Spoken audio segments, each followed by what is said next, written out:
Okay, I got cut off. This is May 12, 2020.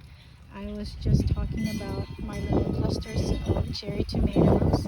There's a whole bunch of them, and these are great for salad and just to snack on. I'm looking forward to having more of those. My hibiscus are finally blooming. I actually started propagating from these plants so I can have more throughout the garden. I haven't put them down in the yard yet. So more of the tomatoes. I've spread them around, so I have this kind of tomato that I also bought from the Houston Garden Center. It looks like these are the fat ones, so we'll see what these are gonna look like. And then this is a one that I started from seeds.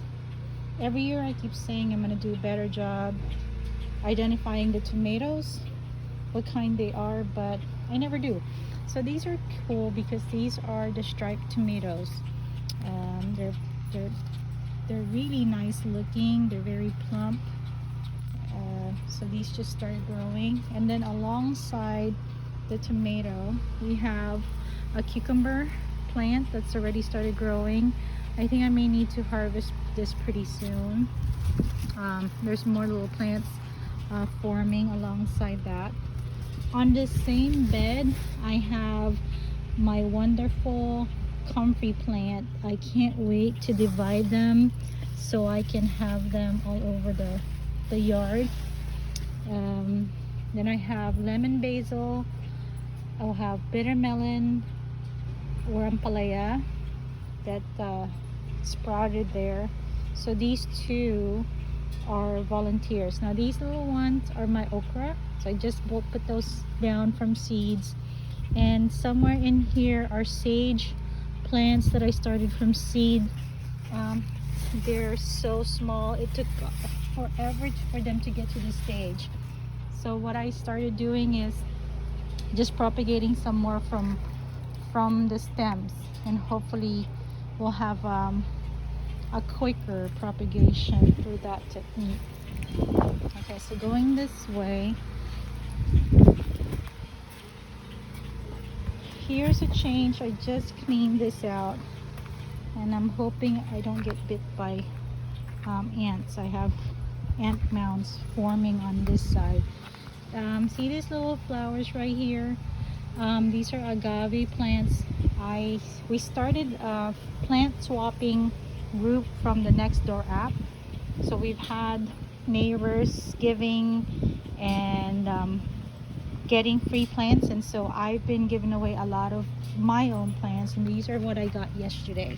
So I'm pretty excited to get this up and propagating. This is a type of lily that I started from seed that I got from my uncle in California. I forget what they're called, but they're really spiky irises, and they have these really pretty flowers, almost like the African iris that I have up front. Okay, now over here I have the kale. So here's another example of not recording what kind of kale I started, because this is the one kale that just loves drought or the heat. I haven't seen any type of distress, and I hope I'm not jinxing it. I have another bunch of these in another bed. But here's my broccoli. I already harvested. See, I already cut this one head. This is the only one that survived. So now I have to start cutting these and start adding them onto my stir fries. Okay, so these are my apple trees, crabtree and wild tree that I got from Black Creek Farm. Here's a bed that it was full of the dill and the cilantro, but I cleared it out. So now I'm starting all over again, sort of. Got volunteer plants, my garlic plant, got Swiss chard here, marigolds, basil. This is bunching onions and some cilantros that are not doing well. And then alongside this, I just put down sunflower seeds. Now here's another cucumber. I think this is the Asian cucumber. It's so cute. So it's starting to give me fruits and flowers. And here's an update on the chayote. The chayote is not really doing much other than growing leaves. I think that it's going to start flowering by the time that it gets really hot. So I'm looking forward. Now this one, because it's in a pot, it keeps getting dried out. So what I started doing is putting dead leaves from this taro plant to act as mulch. The other plant that I have on the other side of the yard, or the garden, is on the ground, so it looks healthier than this, but trying to save it, hopefully it does well. Here's another bed that I'm allowing to rest. I did put a tomato volunteer plant that sprouted out from another part of the garden, but these little things here are the Malabar spinach, which I'm gonna all pull out because I don't need all of these plants to sprout. I see some tomato seedlings growing, so I'll allow that to grow. But really what I want to do here is plant maybe have 2 watermelon plants, maybe a cucumber and a watermelon, and pretty much that's it, because those plants cannot have too many competition. It needs a lot of feed. Okay, now here's another thing that I've been experimenting. Started propagating some more of the calamansi tree and then the malunggay tree.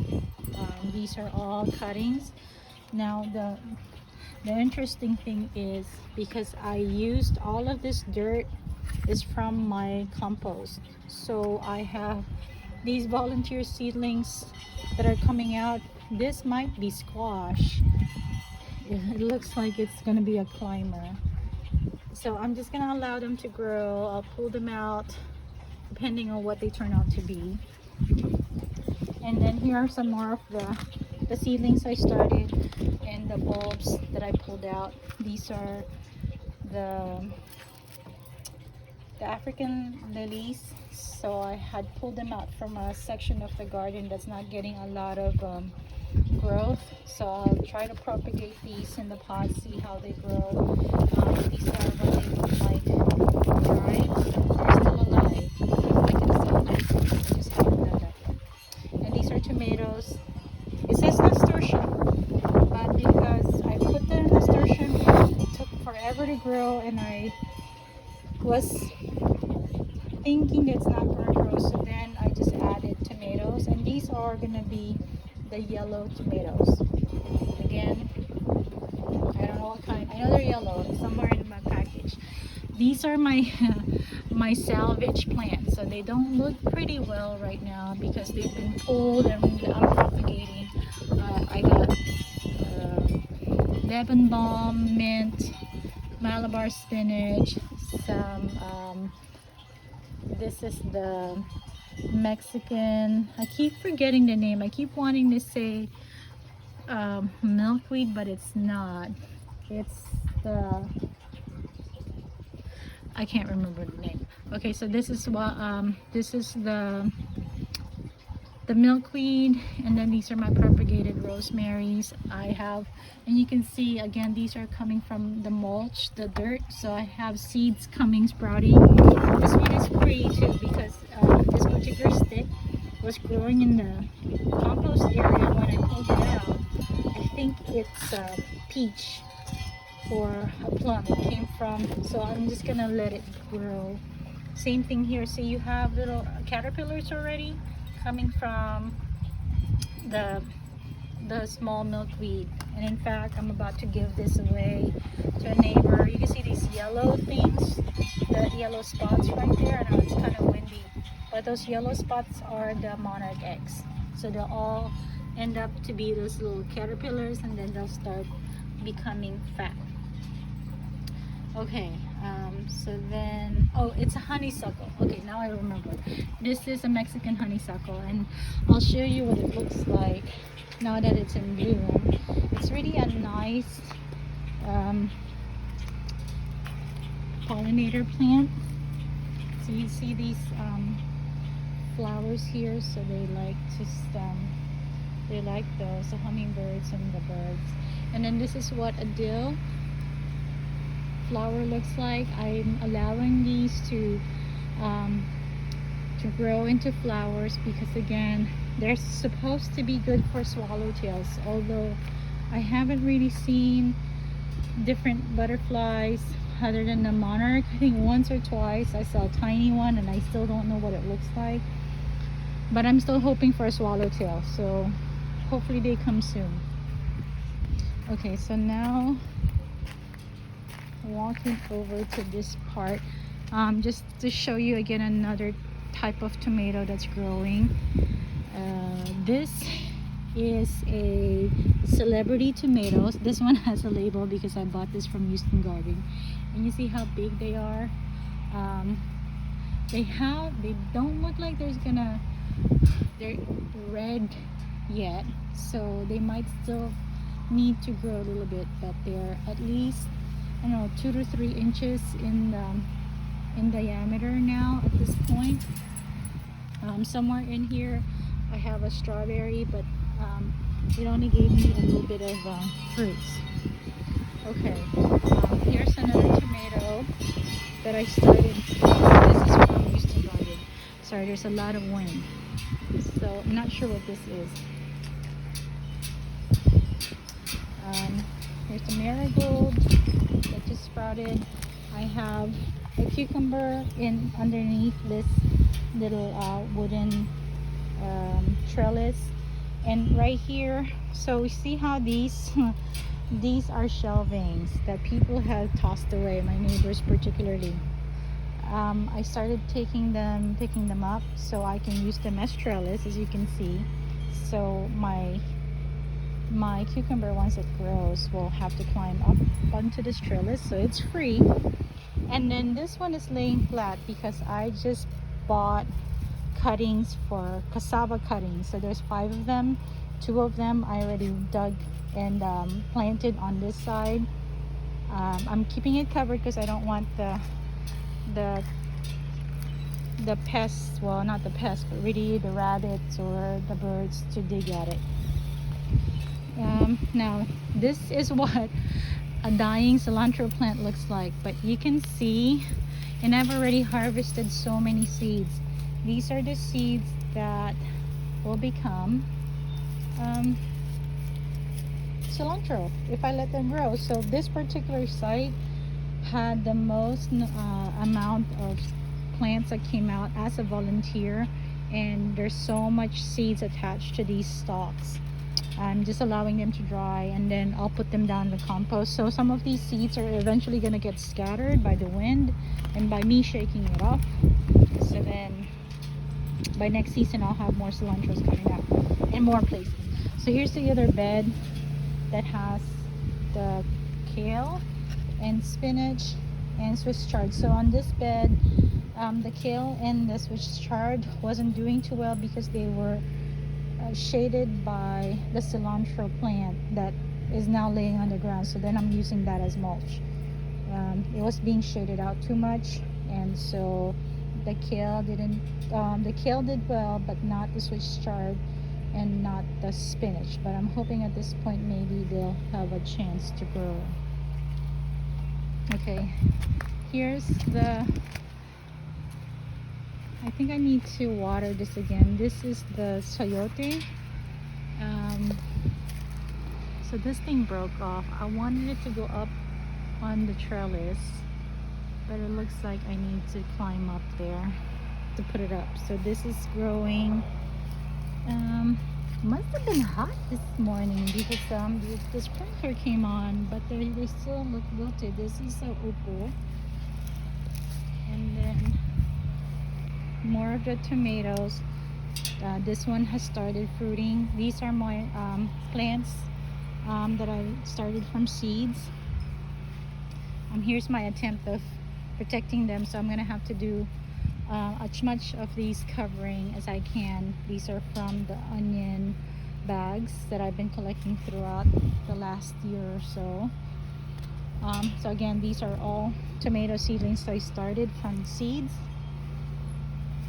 And then here's a nice surprise. I actually have a fig growing underneath all of the squash and the tomatoes. This particular area was my hugelkultur area. It wasn't as big, so I had to dig maybe a foot to get all of the branches, the logs underneath, and then I topped it off with the remaining sod, and I topped it off, so I kept topping it off until my last layer are the leaves, which served as mulch. So looks like the squash really likes this because the bottom has compost, and so it has a lot of nutrition underneath that. So as you can see, if we follow the trail of the squash, and I've been hand pollinating them. Now this one definitely looks like a successful pollination. This one I thought was successful, but then it's turning yellow, so this is gonna die soon. But I do have some more, like this one is growing, and then I have a few more. These are just hand pollinated. So this is what a male flower looks like. If it has these little bulbs at the bottom of the flower, those are the males. The females look like this. It doesn't have the bulb at the bottom. So what I do is I open up the flowers, the female flowers, and I kind of put my finger in there, get some pollens, and then rub it onto the male. I used to do it by brush, but my brush is stiff, and I keep forgetting to find a softer brush, which I probably have somewhere in the house. Back here I need to water. There's an eggplant here, a long bean plant, and a tangelo, and this is the avocado that I started from seeds. It was in a pot for a long time. Now I'm hoping that this will do well because it has enough nutrition from all the compost underneath, and it's getting shaded out by this plant. This is east right here, so back here is west, so then there's a lot of afternoon heat from the west. But because I have this big plant shading this out, I'm hoping that it won't get too much burnt as the season progresses. So I do have some new growth, which is very encouraging. I have them growing up on top too, so I have high hopes for this side. And these are the doggies. Say hi, Nina. Here's another site. I haven't determined yet if it's successful or not. I put wildflowers here, but not much is happening except for my onions here. I do want to have a lot of bunching onions. I use them frequently for during when I cook. So now some of these, I just pulled something out, and I don't know, I thought it was a weed, but then it started, I think it was an onion. So here's what a baby onion looks like. All of these other stuff might be weeds, I don't know. So again, this is still an experiment in progress. We'll see what the seedlings look like when they sprout. If they look like weeds, then I'll pull them out. Here's my wildflower. Most of the ones that are blooming really are the poppies, which are these really pretty ballerina petaled flowers, and of course the larkspur. We do have these interspersed here are the forget-me-nots, the cosmos, but the way that the seeds were put together according to the website is they will have continuous blooms based on the season. So the first thing that bloomed were the cosmos. So all you had you can see were the cosmos. So these weren't even up yet. I don't know what this is gonna be. I think these are rose mallows. They haven't bloomed yet. So really the succession on those blooms were the cosmos, the forget-me-nots, the nasturtiums, and there's more nasturtiums here, and then the poppies, which are so cute, and then I'm waiting for this big leafed one to flower. And again, I think those are rose mallows. So here are the nasturtiums. These are supposed to be edible. I haven't tried it yet. I'm not that adventurous. So I have that, and I have the dill, basil. Here's a new addition. This is my junk metal wind chime. So in my desire to have some noise, I just put together some of these parts. Some of them are actual wind chime parts from I've had a while ago, but these are like barbecue parts. And then there's a key here. This is a shower curtain rod, some plates, and so it's doing a good job actually. It's not the prettiest thing, but it's giving me the chimes that I need. Okay, so here's some more wildflowers. Nasturtium, so it's pretty much the same thing. These are, I forget what these are. They're pretty. And here's the back view of the wallflower. It doesn't look as pretty here. It looks a little ragged. My dog has been trying to get in between these, so it looks like it's been pushed, because I think there's a rabbit family that lives there, and she doesn't like it. She's been trying to kill them. Okay, so here's another part of the garden. It's really a young part of the garden.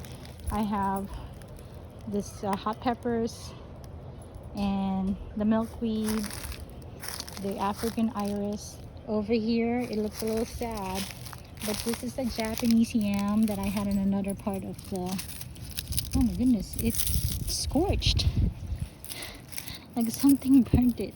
It's the heat.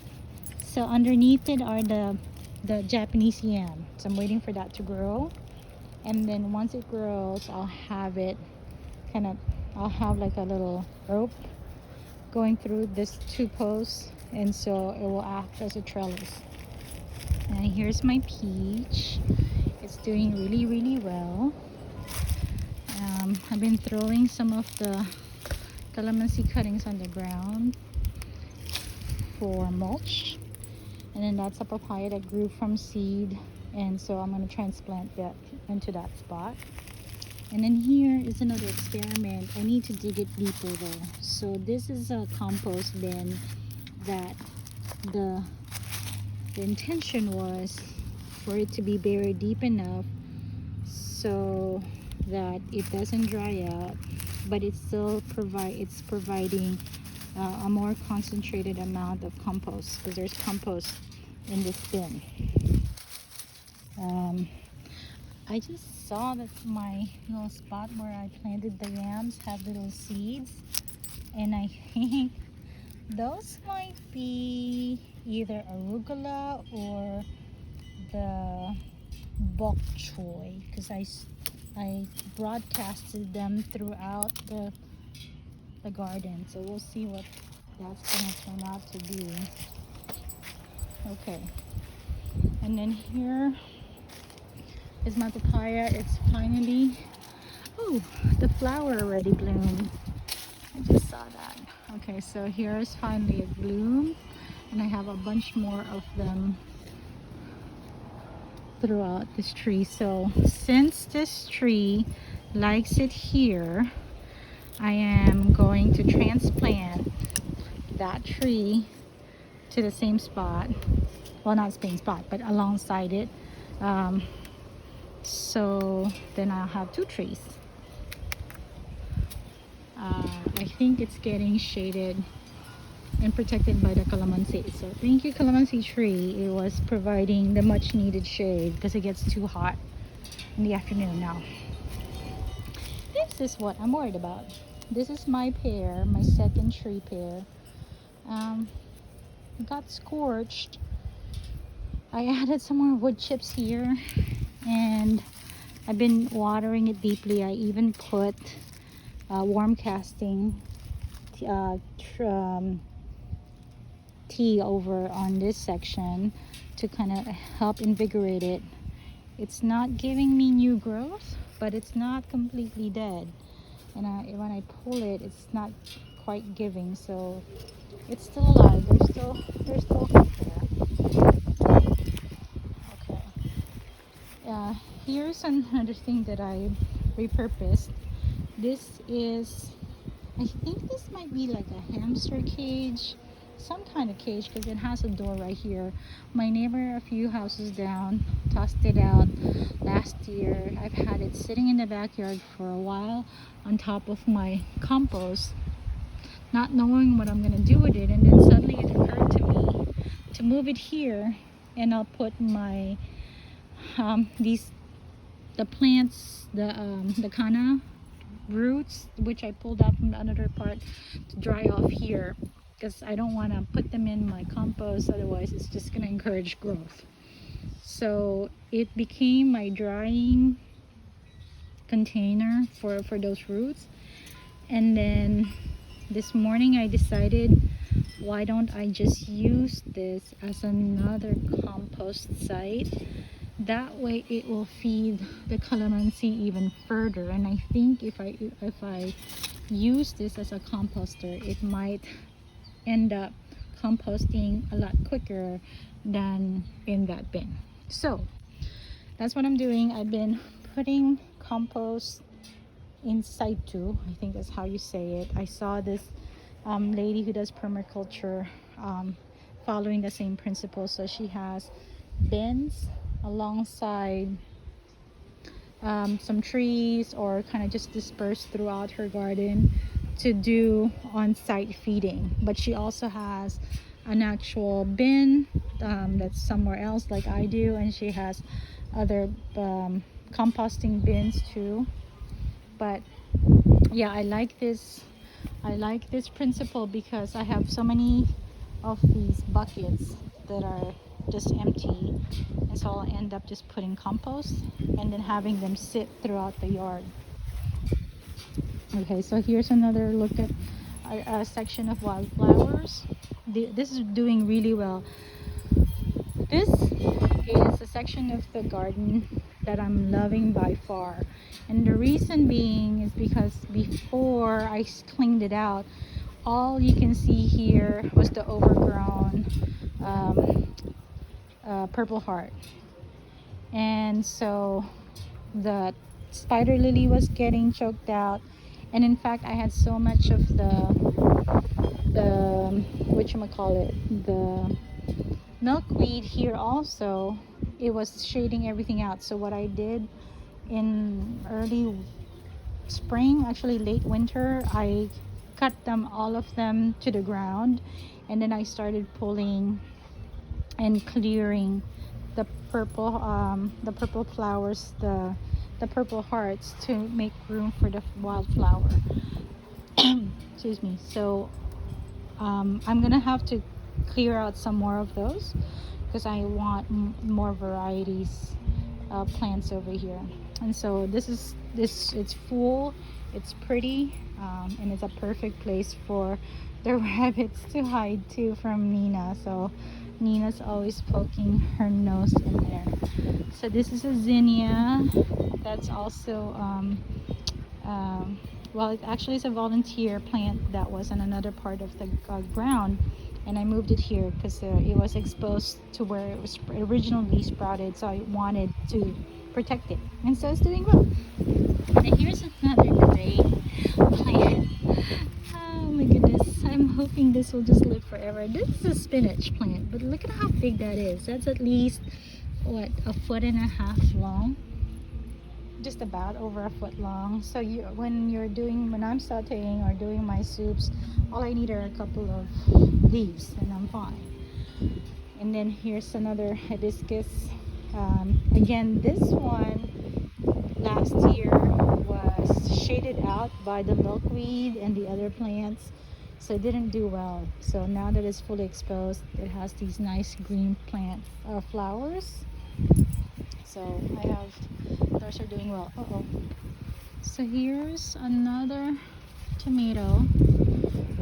It keeps getting blown by the wind, so I keep having to do this. So I need to do a better job tying them up to that trellis. So this is another tomato that I started from seed, and I'm seeing some white stuff on my eggplant. I don't know what those are. I've never seen them before, so they look like pests that I need to take care of. Basil here is getting shaded out, so I need to move that. And then I have some more lemon basil coming here, some oregano. This one I also cleared. It used to have that the purple heart, so I'm gonna eventually clear all of that out. Now that particular, there's a cutting here in the back. It's also a honeysuckle. It's a Texas honeysuckle. It's not the Mexican one, so it will have a different bloom. Yeah, this